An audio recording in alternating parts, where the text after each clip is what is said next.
Hello అండి, నమస్తే. Welcome to విజయ మా ఊరు ఆడియో బుక్స్ ఛానల్. నేను విజయలక్ష్మి. ఫ్రెండ్స్, నవల స్రవంతిలో శ్రీ ఇందు రమణ గారి నవల భైరవ వాక ఆడియోగా వినిపిస్తున్నాను కదా. మరి ఈరోజు భైరవ వాక నవల ఆడియో 5వ భాగం వినిపించబోతున్నాను. మరి ఆలస్యం చేయకుండా కథలోకి వెళ్ళిపోదాం, పదండి. బస్టాండ్ అంతా కోలాహలంగా ఉంది. విశాలమైన కొండ బస్టాండ్ ఆవరణలో వేల మంది యాత్రికులు ఆదమరిచి నిద్రపోతున్నారు. అందులో సగానికి సగం మంది నిద్ర నుంచి తేరుకుని దైవ దర్శనానికి సన్నద్ధమవుతున్నారు. అంతా గందరగోళంగా ఉంది. ఎవరి హడావిడిలో వాళ్ళున్నారు. యాత్రికుల వెంట తిరుగుతున్న కొబ్బరికాయల వర్తకుల హడావిడే ఎక్కువగా ఉంది. నిద్ర లేచిన వాళ్ళని వేగిరం బయలుదేరమని గాభరా పెడుతున్నారు. ఆలస్యమైతే దైవ దర్శనం దొరకడం కష్టమని భయపెడుతున్నారు. నిద్ర లేవని వాళ్లను అదిలించి కేకలేస్తూ లేపుతున్నారు. కొబ్బరికాయల వ్యాపారుల కుటుంబాల్లోని ఆడ, మగ, పిల్ల, పిచ్చు అందరూ యాత్రికుల చుట్టూ కాయలు పట్టుకుని తిరుగుతున్నారు. ఎవరూ తనని గమనించకుండా జాగ్రత్త పడుతూ నక్కి నక్కి వచ్చి పాత్రో కుటుంబ సభ్యుల పక్కన తన స్థానంలో తాను పడుకున్నాడు పాండే. పాండేకి మాత్రం గుండెల్లో ఆందోళనగానే ఉంది. మోనిషా చేసిన పని వలన ఏం ముంచుకొస్తుందోనని భయపడుతూనే పడుకున్నాడు. తాము పూల కుర్రాన్ని చంపడం ఎవరైనా గమనిస్తే తమ పని సరి. తమ ప్లాన్ అంతా తలకిందులవుతుంది. 6 నెలల తమ అజ్ఞాతవాస ఫలం బూడిద పాలవుతుంది. పాత్రో కుటుంబానికి సహాయం చేసిన కొబ్బరికాయల వ్యాపారి రామయ్యమ్మ ఆదరా బాదరాగా అటు ఇటు కంగారుగా తిరుగుతోంది. కొండ బస్టాండ్కి ఓ మూల రాకాసిలా నిలుచున్న మర్రి చెట్టు కింద టీ స్టాల్ ఉంది. తోపుడు బళ్ల మీద టీ స్టాల్ ఏర్పాటు చేసుకుని జనం మధ్యనే బండి తోసుకుంటూ టీ అమ్ముతున్నారు కొందరు. 2-3 పెద్ద పెద్ద ఫ్లాస్కుల్లో టీ పోసి ఆ ఫ్లాస్కులు భుజాన మోసుకుని టీ టీ అని అరుచుకుంటూ తిరుగుతున్నారు. రామయ్యమ్మ చెల్లెలు, కూతురు, కొడుకులు అందరూ కొబ్బరికాయల అమ్మకంలోనే ఎవరి హడావిడిలో వాళ్ళున్నారు. పాత్రో కుటుంబాల్లాంటి 25 పైచిలుకు కుటుంబాల వాళ్లను తుంగచాపలు గట్రా అందించి తను ఖాయపెట్టుకుంది రామయ్యమ్మ. అక్కడి వ్యాపారంలో గమ్మత్తైన నియమం ఉంది. యాత్రికులు బస్టాండ్లో బస్సు దిగ్గానే కొబ్బరికాయల వ్యాపారస్తులంతా తమ తమ యాత్రికుల్ని రకరకాల పేర్లతో నామగాడు, నా మనిషి అంటూ విడదీసి ఎవరి గ్రూపు యాత్రికుల్ని వారు బలవంతానైనా లాక్కుపోతారు. మరిక ఆ యాత్రికుల గుంపు కోసం ఇంకో వర్తకుడెవరూ పోటీ తగలరు. ఆ యాత్రికులు కూడా మరో దుకాణంలో కొబ్బరికాయలు కొనకూడదు. అలా ఎవరైనా కొనడానికి ప్రయత్నిస్తే కురుక్షేత్రమే జరుగుతుంది. రామయ్యమ్మ కుటుంబ సభ్యులు తలో దారి విడిపోయి తాము ఖాయపెట్టుకున్న యాత్రికులందరికీ కావలసిన సరుకులు సమకూరుస్తూ ఆ రాత్రంతా అటు ఇటు తిరుగుతూనే ఉన్నారు. అప్పటికింకా సింహాల దేవుడిలో మ్రోగాల్సిన కచేరీ గంటలు మ్రోగలేదు. చందనపురిలో వెలిసిన చందనస్వామి ఆలయ నిర్వహణ చూసే కార్యాలయాన్నే కచేరీ అంటారు. రాజుల కాలం నుండి ఎంతో ప్రసిద్ధి చెందిన దేవాలయం కావడం మూలాన ఆ రోజుల్లో స్వామికి కైంకర్యం నిర్వహించే అర్చకులు క్రింద ఊర్లోనే నివాసం ఉండడం వలన ఊరంతటికీ కాలగమనాన్ని తెలియజేయడానికని దేవాలయ కార్యాలయంలో ప్రతి గంటకు అర్ధగంటకు పెద్ద జయగంట ద్వారా గంటలు మ్రోగించడం అలవాటు. ఇది ఏనాటి ఆచారమో అయినా ఆ సంప్రదాయాన్ని ఇప్పటికీ కొనసాగిస్తూనే ఉన్నారు. కచేరీలో గంటకు మ్రోగే గంటలు లెక్కించుకుంటూ కాలగమనాన్ని తెలుసుకోవడం ఆ ఊరి ప్రజలకే కాదు, యాత్రికులకు అలవాటైంది. కచేరీ గంటలు వింటూనే అర్చకులు స్వామివారికి మేలుకొలుపు పలకడానికి స్వామి సేవకు కొండపైకి బయలుదేరతారు. తెల్లవారుజామున బస్సులో కొందరు ఆలయ ఉద్యోగులు కొండపైకి చేరుకుంటారు. నిష్ఠాగరిష్ఠులైన అర్చక స్వాములు మెట్ల మార్గంలోనే మడిగా శుచిగా స్వామి సేవకు కొండపైకి నడిచి చేరుకుంటారు. అలా నడిచి వెళ్లే అర్చక స్వాములను కాలిబాటన మెట్ల మార్గంలో దగ్గరుండి తీసుకెళ్లడానికి అర్చకునికో మాలి దివిటి వెలిగించి పట్టుకుని దారి చూపిస్తూ కొండపైకి తీసుకువెళ్తాడు. ఇది ఆచారం, సనాతన సంప్రదాయం. కొబ్బరికాయల వ్యాపారి రామయ్యమ్మ వడివడిగా వచ్చి పాత్రో వాళ్ళని తట్టి లేపింది. ఆమె అలా కంగారు పెట్టేసరికి అందరూ ఉలిక్కిపడి లేచారు. సరిగ్గా అదే సమయానికి కచేరీ గంటలు టంగున వరుసగా 3 గంటలు మ్రోగాయి. కొండ బస్టాండ్లో నిలబడ్డ దేవస్థానం అర్చకులు, ఉద్యోగుల కొరకు ఉద్దేశించిన బస్సు బయలుదేరడానికి సిద్ధంగా ఉన్నానంటూ హారన్ మోత వినిపించింది. కొండ బస్సు పెద్దగా హారన్ కొట్టుకుంటూ షెడ్డులో నుండి బయలుదేరి కొండ బస్టాండ్లోకి వచ్చింది. ఆ హారన్ శబ్దానికి చెల్లా చెదురుగా తలో దిక్కు పడుకున్న యాత్రికులంతా ఉలిక్కిపడి గాభరాతో గబగబా లేచి స్టాండ్లోకి దూసుకువస్తున్న బస్సుకి దారిచ్చారు. విశాలమైన కొండ బస్టాండ్లో మధ్యలో మహారాజులా ఉన్న చిత్రా టోపీలో దేవస్థానం సిబ్బంది కొండపైకి వెళ్లే యాత్రికులకు బస్సు టిక్కెట్లు అమ్ముతుంటారు. ఇంకా సమయం కాకపోవడంతో ఎక్కువ మంది సిబ్బంది ఎవరూ రాలేదు. యాత్రికులు మాత్రం చిత్రా టోపీ టిక్కెట్ బుకింగ్ కౌంటర్ ముందు క్యూలో నిలబడి ఉన్నారు. కొందరు కొబ్బరికాయల దుకాణం దగ్గర, కొందరు టీ బండ్ల దగ్గర, ఇంకొందరు కోనేరుకు బయలుదేరుతూ, ఇంకొందరు కోనేరులో స్నానం ముగించి మెట్ల మార్గంలో కొండపైకి వెళుతున్నారు. కొండపైకి వెళ్లడానికి బస్సు రావడంతోనే కొందరు యాత్రికులు బస్సు దగ్గరకు పరుగులు పెట్టారు. అయితే డ్రైవర్ వారినందరినీ వారించి వెనక్కి పంపేశాడు. అప్పటికే అక్కడికి చేరుకున్న అర్చకులు, ఉద్యోగులు ఆ బస్సులోకి ఎక్కి కూర్చున్నారు. అర్చకులను కొండపైకి తీసుకువెళ్లాల్సిన బస్సుని డ్రైవర్ నచ్చ చెప్పేసరికి యాత్రికులు ఉస్సురంటూ ఎవరి దారిన వారు మళ్లీ క్యూలో నిలబడ్డారు. కొండ బస్సు అరక్షణంలో పూజారులతోనూ దేవాలయ సాధారణ సిబ్బందితోనూ నిండుకుంది.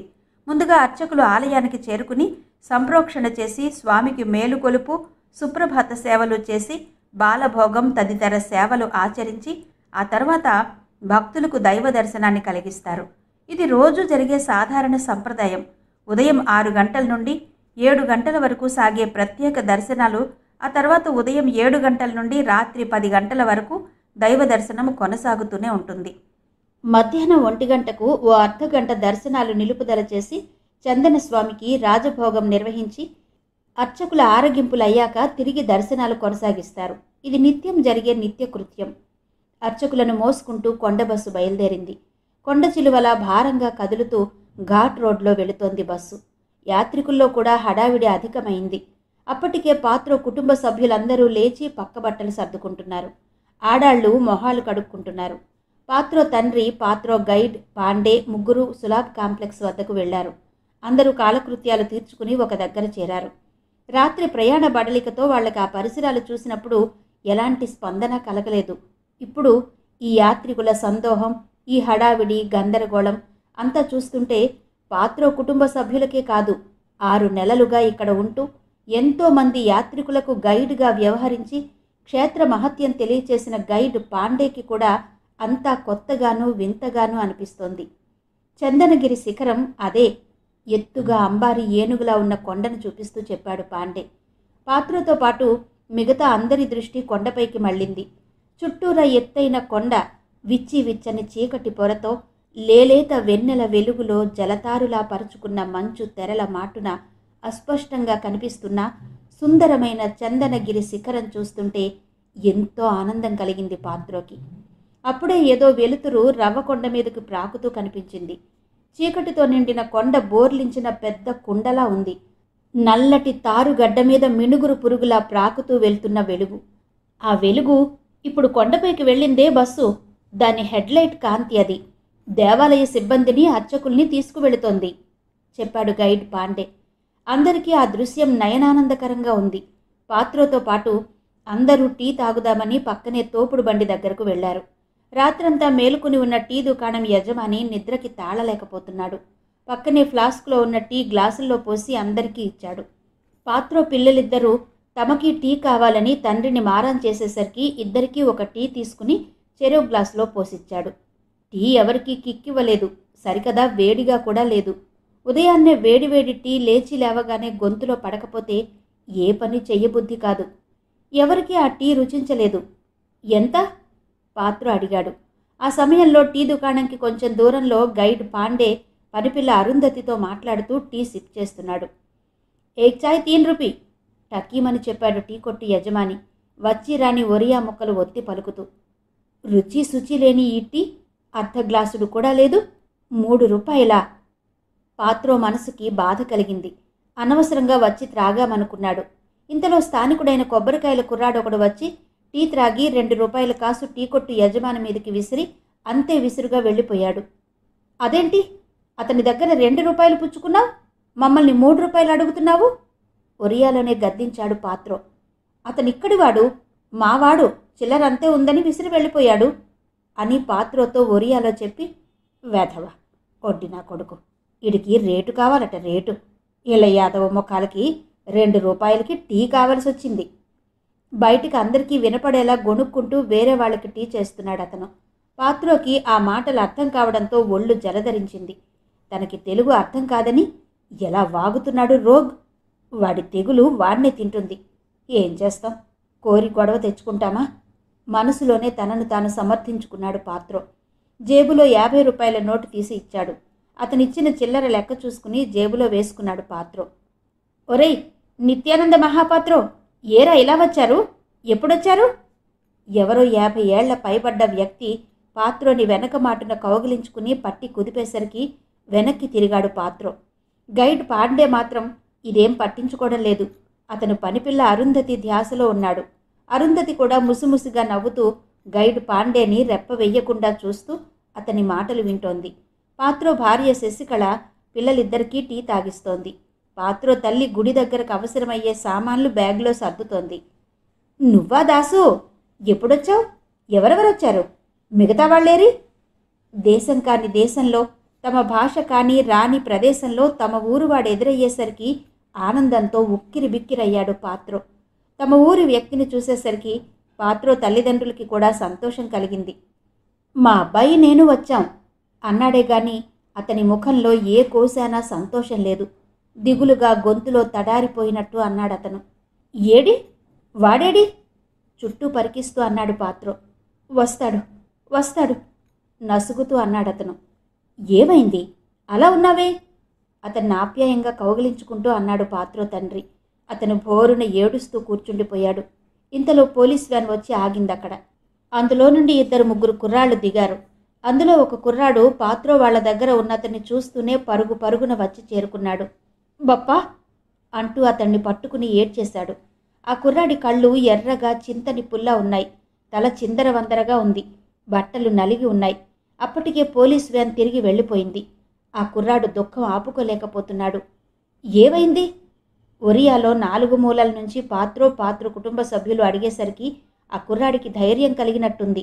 తల పైకెత్తి వారి కళ్ళలోకి దీనంగా చూశాడు. పనిపిల్ల అరుంధతి, గైడ్ పాండే కూడా అక్కడికి చేరుకున్నారు. రాత్రి అని క్షణమాగి కళ్ళు తుడుచుకున్నాడు ఆ కుర్రాడు. రాత్రి నేను నాన్నగారు కలిసి ఈ ఊరు యాత్రకొచ్చాం. భువనేశ్వర్లో ఉన్న చందనస్వామి భక్తుడు గురువు పండాగారితో మన వాళ్ళందరూ బయలుదేరితే వారితో మేము బయలుదేరాం. అయితే అప్పటికే ఆయన అందరినీ తీసుకుని ముందు ట్రైన్లో ఇక్కడికి వచ్చేశారు. తర్వాతి ట్రైన్లో మేము వచ్చాము. రాత్రిపూట గురువుగారైన పండాగారు ఎక్కడున్నారో తెలుసుకోవడం కష్టమని ఉదయాన్నే వచ్చి కలవచ్చని వచ్చి రాగానే ఇక్కడ లాడ్జిలో దిగాం. హోటల్లో భోజనం చేసి రూమ్కొచ్చి పడుకున్నాం. నాకు సరిగ్గా నిద్ర పట్టలేదు. హోటల్లో భోజనం బాగాలేదు. సరిగ్గా తినలేకపోయాను. ఆకలికి తట్టుకోలేక రాత్రి 12 గంటల ప్రాంతంలో రోడ్డు మీదకొచ్చి అరటిపళ్ళు కొనుక్కుని తిరిగి లాడ్జికి చేరుకున్నాను. లాడ్జి వరండాలో బయట పిట్టగోడ మీద కూర్చున్నాను. ఇంతలో పోలీస్ వ్యాన్ వచ్చి ఆగింది.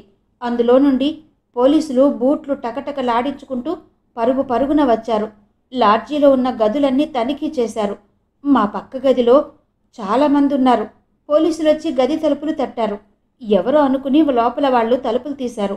అంతే, పోలీసుల్ని చూడ్డంతోనే లోపల ఉన్నవాళ్ళు బయటకొచ్చి చెల్లాచెదురుగా పరుగులు తీశారు. పారిపోయిన వాళ్ళందరినీ తరిమి తరిమి పట్టుకున్నారు. అందరినీ వ్యాన్ ఎక్కించారు. అందులో 2 అమ్మాయిలు కూడా ఉన్నారు. అప్పుడు పిట్టగోడ మీద కూర్చున్న నన్ను ఓ పోలీస్ చూసి పరుగున నా దగ్గరకు వచ్చాడు. నా చెయ్యి పట్టుకుని బరబరా లాక్కుపోయాడు. నాకేం తెలీదని నేనెంత మొత్తుకున్నా నా మొర వినలేదు. నా అరుపులకు అనుకుంటా నాన్నగారు గది బయటకు వచ్చారు. నాన్నగారు కూడా కాళ్ళ వేళ్లా పడ్డారు. కానీ వాళ్ళు ససేమిరా కాదని నన్ను మిగతా వాళ్లతో పాటే పోలీస్ స్టేషన్కి లాక్కుపోయారు. ఆ గదిలో ఉన్న 2 అమ్మాయిల్ని కూడా మాతో పాటే వ్యాన్ ఎక్కించారు. ఆ అమ్మాయిల్ని వేరే గదిలో ఉంచి మమ్మల్ని అందరినీ ఒక గదిలో పడేశారు. ఆ తర్వాత కొద్దిసేపటికి ఆ అమ్మాయిల్ని వదిలేశారు. మమ్మల్ని మాత్రం రాత్రంతా గదిలో ఉంచి చిత్రహింసలు పెట్టారు. నేను ఒరియాలో మాట్లాడుతుంటే నేను తెలుగు వచ్చి కూడా మాట్లాడడం లేదని, నేను నాటకం ఆడుతున్నానని మరింత చితకబాదారు. నాతో పాటు గదిలో ఉన్న కుర్రాళ్ళు నా బాధ చూడలేక నాకు వాళ్లకు ఎలాంటి సంబంధం లేదని కాగితం రాసి ఇచ్చారు. నాలా ఏ సంబంధం లేని వాళ్లను, యాత్రకొచ్చిన వాళ్లను ఇదిగో ఇలా ఇప్పుడు వాళ్లే తీసుకొచ్చి వదిలిపెట్టారు. దాదాపుగా ఏడుస్తూనే చెప్పాడు కుర్రాడు. పాత్రోకి కళ్ళు చెమ్మగిల్లాయి. పాత్రోయే కాక ఆ కుర్రాడి కథ విన్న పాత్రో కుటుంబ సభ్యులందరూ కంట తడి పెట్టుకున్నారు. ఇక మీరెక్కడికి వెళ్ళకండి, మాతో కలిసి ఉండండి. అందరం కలిసి దర్శనానికి వెళ్దాం అన్నాడు పాత్రో. పాత్రో మాటకు వాళ్ళు సరేనన్నారు. అంతలో రామయ్యమ్మ వాళ్ళ దగ్గరకు వచ్చింది. కోనేరుకు వెళ్ళరా? వాళ్ళ దగ్గరకు వస్తూనే అందామె. ఎందుకు వెళ్ళం? వెళ్తాం, పదండ్రా, వేగంగా తెమలండి, పాత్రో తండ్రి అన్నాడు. వేగంగా వెళ్ళిరండి, కోనేరు దగ్గర చాలా దొమ్మిగా ఉంటుంది. స్నానాలు కానిచ్చేసిన తర్వాత భైరవ్వాక మొక్కు ఉంటే అక్కడికి వెళ్ళాలి కదా. ఈలోగా మీకోసం జట్కా మాట్లాడి ఉంచుతాను, సరేనా? ఎంత గాబరాగా వచ్చిందో అంతే గాబరాగా తను చెప్పాల్సింది చెప్పి వెళ్ళిపోయింది రామయ్యమ్మ. గుడి కోసం సర్దిన బ్యాగు పక్కన పెట్టి కోనేరులో స్నానం చేసి బట్టలు మార్చుకోవడానికి కావలసిన కొత్త బట్టలు బ్యాగ్లో వేసుకుని మిగతావి అక్కడుంచి బయలుదేరారు పాత్రో కుటుంబ సభ్యులు. వారితో తండ్రి కొడుకులిద్దరూ బయలుదేరారు. పుష్కరిణి అతిథి గృహం, 16 గదులు, టీటీడీ చౌల్ట్రీ, వాటికెదురుగా ఉన్న అడవివరం సొసైటీని దాటి రాజవీధి మీదుగా చెరువుకు చేరుకున్నారందరూ. ఆ చెరువు మధ్యలో పెద్ద రాతి మండపం ఉంటుంది. చుట్టూ నీరు, ఆ నీటిలో అందంగా తేలియాడుతున్న కలువ పూలు, తామర పూలతో చూడ్డానికి ఎంతో సుందరంగా ఉంది కోనేరు.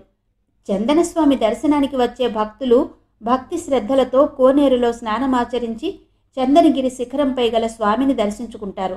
కొన్ని శతాబ్దాల క్రితం పురూరవ చక్రవర్తి గుడి కట్టించి కోనేరు తవ్వించాడని చరిత్ర చెబుతున్న సత్యం. శ్రీకృష్ణదేవరాయలంతటి వాడు తన దిగ్విజయ యాత్రలో చందనపురికి వచ్చి స్వామివారికి వెలకట్టలేని విలువైన పచ్చల పతకం సమర్పించి తన ఆనందాన్ని భక్తి ప్రపత్తులను చాటుకున్నాడు, చెప్పాడు పాండే పాత్రోతో. చాలా విశాలంగా ఉంది కోనేరు. కోనేటి చుట్టూ గట్టుపైన ఎత్తైన కొబ్బరి చెట్లు, చెరువు చుట్టూ చీమల పుట్టల్లా జనాలు, రకరకాల మనుషులు. ఒకరినొకరు ఎవరూ పట్టించుకోవడం లేదు. ఎవరి మానాన వారు స్నానాలు చేస్తున్నారు. జంగమదేవర్లు నుదుట నిలువు నామాలు పెట్టుకుని రాగి చెంబుతో నీళ్లు పట్టుకుని తిరుగుతున్నారు. కోనేరులో స్నానం చేసిన భక్తుల నుదుట నిలువు నామాలు దిద్దుతున్నారు. ఏదో మంత్రోచ్చారణ చేసి భక్తుల వద్ద నుండి మనిషికి 5 రూపాయలు చొప్పున వసూలు చేస్తున్నారు. ధర్మం కాదు, దానం కాదు, దౌర్జన్యంగా వసూలు చేస్తున్నారు. అంతా గమనిస్తున్నాడు పాత్రో. అది ఆనవాయితీ, ఆచారం, నామం దిద్దుకోవలసిందే, ముడుపులు చెల్లించాల్సిందే, అది తప్పనిసరి. ఆ జంగమదేవర్ల దగ్గర ఆశీర్వాదం తీసుకుని వారు అడిగిన 5 రూపాయలు చెల్లించాల్సిందే, చెబుతున్నాడు పాండే. ఒక జంగమదేవర పాత్రో కుటుంబం దగ్గరకొచ్చాడు. గైడ్ అతన్ని వారించబోయాడు. అతను గైడ్ పాండేని ఖాతరు చేయలేదు.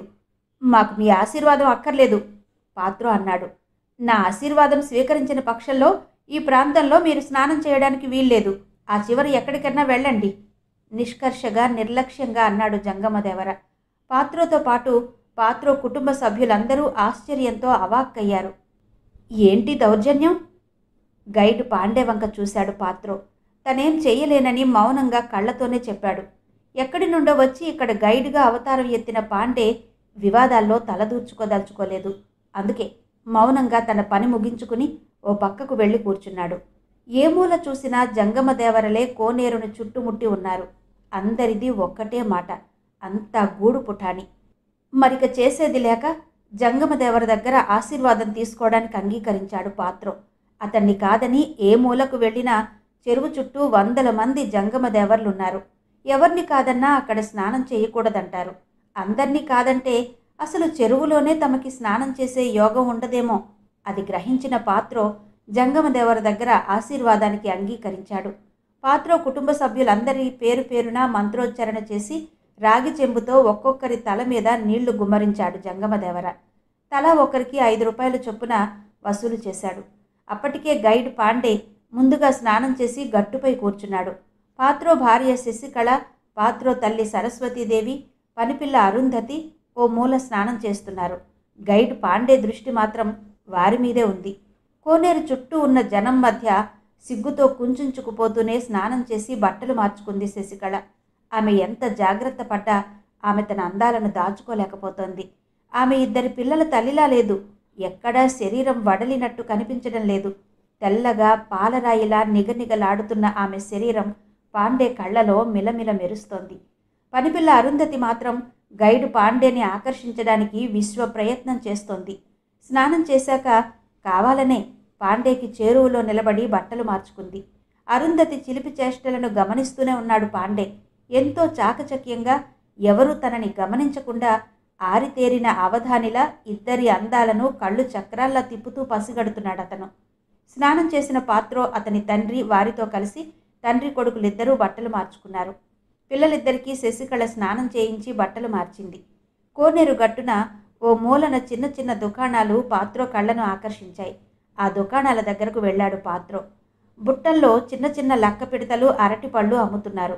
అలాంటి చిల్లర దుకాణాలు ఆ చుట్టూ చాలా ఉన్నాయి. గైడ్ కూడా అక్కడికి చేరుకున్నాడు. ఎందుకవి? గైడ్ పాండేని ప్రశ్నించాడు పాత్రో. ఆ అరటిపండు, చిల్లర పైసలు కలిపి కోనేరులోకి విసిరితే అనుకున్న కోరికలు నెరవేరుతాయని భక్తుల నమ్మకం. ఆ లక్క పిడతలు, చిల్లర పైసలు స్త్రీలు విసురుతారు చెప్పాడు గైడ్. పాత్రోకి కొంచెం ఉత్సుకత కలిగింది.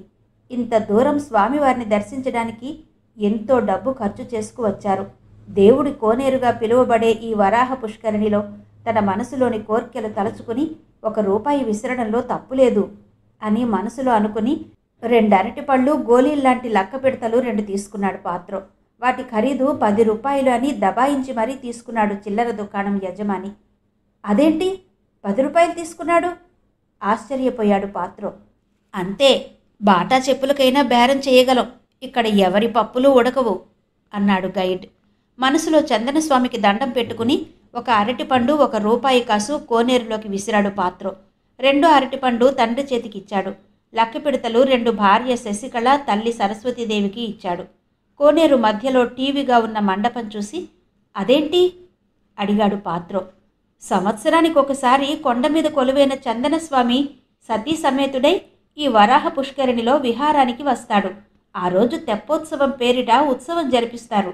అప్పుడు హంసవాహనం ఏర్పాటు చేసి ఆ పడవలో మండపం చుట్టూ 3 సార్లు ప్రదక్షిణం చేసి ఆ మండపం మధ్యలో స్వామివారికి ప్రత్యేక పూజలు నిర్వహిస్తారు.